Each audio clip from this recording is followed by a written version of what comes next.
Na leitura da história verídica da Fera da Penha, o que na criminosa real te deu recursos ou te motivou a construir a Rosa, personagem, de uma forma humanizada?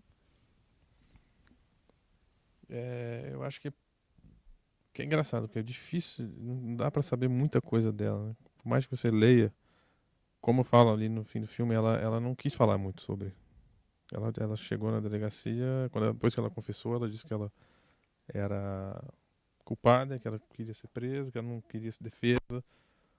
Então ela não teve muita coisa que ela tenha dito, a não ser que os advogados forçaram ela bastante a tentar falar algumas coisas para ver se amenizava, ou que ela parecesse meio doida. Então o que mais me guiou foram os fatos mesmo, assim, tentar entender as coisas que aconteceram. E aí, a partir disso, porque eu não sabia muita coisa, se ela é uma pessoa introspectiva, se ela é uma pessoa. Tinha uns perfis psicológicos, né, que você achava não. Mas que era interessante até. Ah, ela gosta de leituras de crime, de romance policial. Ela lê a coluna do Nelson Rodrigues, A Vida Como Ela É. Tinha umas coisas assim que ajudava a tentar imaginar quem era essa mulher, né? Mas foi uma criação muito livre, assim. Eu acho que provavelmente a verdadeira Fera da Penha nem deve ser tão parecida com ela. Mas foi muito em cima desses fatos. E aí o que funcionava mais pro filme, né? Porque essa mulher ser diferente da. E tem toda uma construção do subúrbio de tentar que os personagens e os lugares sejam críveis ali de pessoas do subúrbio. Mas ela queria que ela fosse meio um peixe fora d'água ali, tanto visualmente quanto como pessoa. Mais introspectiva, mais um universo próprio ali, mais misteriosa, né?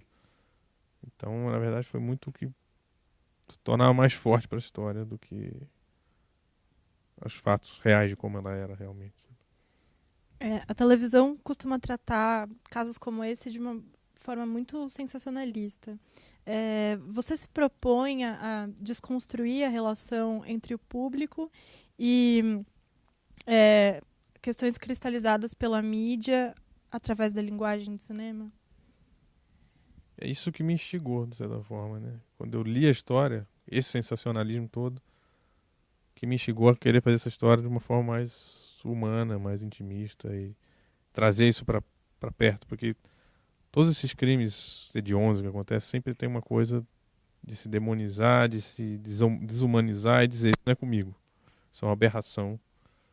E tem alguns que realmente chegam num ponto que você fala, realmente isso vai além, já é uma psicopatia, uma coisa. Mas a Rosa, né, a Fera da Penha não era um serial killer, não era alguém que tinha um distúrbio enorme, ela nunca fez nada violento antes e depois também não. Ela teve bom comportamento na cadeia, não tinha isso. Mesmo com a criança, acho que é uma coisa que eu tento retratar no filme, ela, quando pega a menina, ela não tem uma atitude violenta com a menina, ela cuida da menina, a menina faz xixi, ela troca a roupa da menina, então tem uma coisa de, não é ela que ela quer atingir, né? Ela tá muito consciente do que ela quer fazer. E não é um perfil de uma pessoa agressiva e assassina. Então, por isso eu achava que ela é muito próximo da gente. De certa forma, a gente tem, não que a gente vá fazer a mesma coisa que ela, mas existe esse potencial em todo mundo de cometer um crime passional se tiver muito apaixonado, muito envolvido, muito passional é um negócio que não está ligado com uma patologia. Então, mas assim, a imprensa com sensacionalismo traz essa coisa, a grande monstro, as grandes vítimas, e que é bem um pouco essa coisa maniqueísta, bem mal. E que eu acho que o filme foi feito para quebrar isso, para entrar na intimidade deles e fazer com que o espectador se identificasse com essa mulher até a hora que ela faz o que ela faz. E aí sim, você falar, pô, será que eu iria até aí ou não? Mas até quase ali, eu acho que todo mundo iria, todo mundo vai junto com ela. A ideia era trazer isso para próximo. E você considera a linguagem cinematográfica mais propícia a abordar dessa forma do que a de televisão? O que você acha que difere A nas linguagem duas? é muito. Tem tudo quanto é tipo de linguagem, né? Tem filme com todos os tipos de linguagem, até com linguagem de televisão, e televisão com linguagem de cinema. Eu acho que não. Essa linguagem de televisão e cinema hoje já é uma coisa difícil de diferenciar. Já está muito misturado, no bom e no mau sentido. Agora, a forma de fazer que eu acho que é a diferença, né? A televisão você tem, primeiro que você tem uma responsabilidade de audiência, segundo que você tem uma forma industrial de fazer. Você faz uma novela, você faz uma série, você não tem um tempo de sentar, preparar com os atores, discutir aquilo, ensaiar aquilo muito, conversar muito sobre aquilo, se aprofundar mesmo naqueles personagens, né? Você vai fazer uma série, tem 3, 4 diretores diferentes, você entra lá no sistema e você, né, o diretor ali muitas vezes está ali mais para dirigir a cena do que ficar mergulhando junto com o ator naqueles personagens. E o cinema permite que a gente tenha esse tempo de preparação, de imersão na coisa, na hora de rodar a cena tenha também esse outro cuidado, esse outro ritmo de trabalho que acho que é mais propício pra gente. Tomara que um dia a televisão deixe a gente fazer essas coisas também, né? Mas ainda, principalmente aqui no Brasil, ainda é um ritmo muito pauleira, assim, muito... E não é muito propício. A gente já tem séries incríveis americanas que já mergulham mais nessas coisas, né? Mas... E acho que a tendência é até ir as histórias ficando maiores e esse formato série crescendo, talvez virar mais importante, mais popular do que o cinema em si, do formato longa, né? Qual você considera que é o peso da educação formal que você e outros cineastas da sua geração têm para a visão de mundo e a maneira de fazer cinema de vocês? É difícil falar pelos outros, né? Muito difícil falar pelos outros. É a formação, você diz, acadêmica? Isso. A passagem por uma escola de cinema. Eu acho que tem uma... Não sei como é hoje em dia, porque como eu já falei ali, era um momento tão maluco que a gente vivia no cinema. E mesmo para produzir era uma coisa muito mais complicada, porque não tinha vídeo digital, não tinha... Era tudo ou se fazia em película ou se fazia em VHS. Não tinha um meio termo. E foi muito importante, eu acho, ter acesso. Como eu dizia, hoje você tem mais acesso. Eu não sei, eu tenho curiosidade de ver como é que funciona a escola de cinema hoje, porque naquela época você não tinha acesso. Se não existisse São Paulo S.A. em lugar nenhum. Se você não viesse aqui na ECA ou passasse na Cinemateca. E eu ainda venho de Ribeirão Preto, eu não morava, não cresci em São Paulo, então não tinha Cinemateca. Não tinha as locadoras lá que você ficava lá procurando um filme do Tarkovsky, um filme que estava lá escondido, que alguém comprou, que se arrependeu amargamente, que ninguém alugava aquele filme e estava lá. Embolorado, estragado. Não embolora Ribeirão, graças a Deus, porque é seco. Então os filmes VHS ficavam inteiros.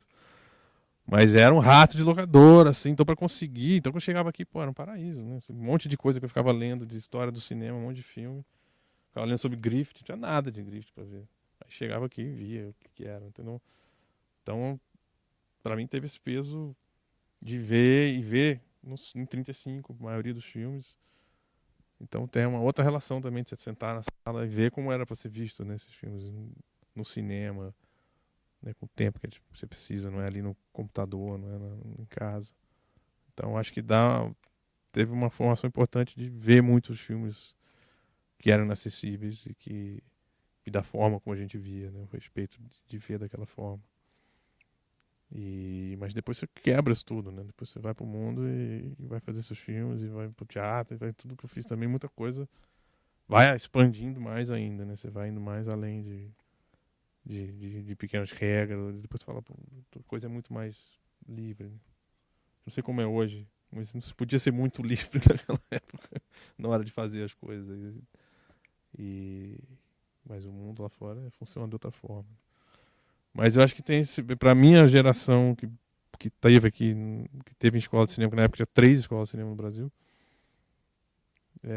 eu acho que vem muito isso, de ter acesso a uma formação de ver filmes incríveis, importantíssimos, como eles deveriam ser vistos e que de outra forma a gente não veria, né? E estando com Ismael, com Calil, com Jean-Claude, também a gente pegou assim, né, Maria Rita Galvão, eram uns professores incríveis, que tinham poder, tive aula de roteiro com Jean-Claude, assim, uma galera que tinha ali um peso imenso de experiência, de vivência, de pensamento de cinema, então deu isso uma carga que a gente não ia ter de outra forma.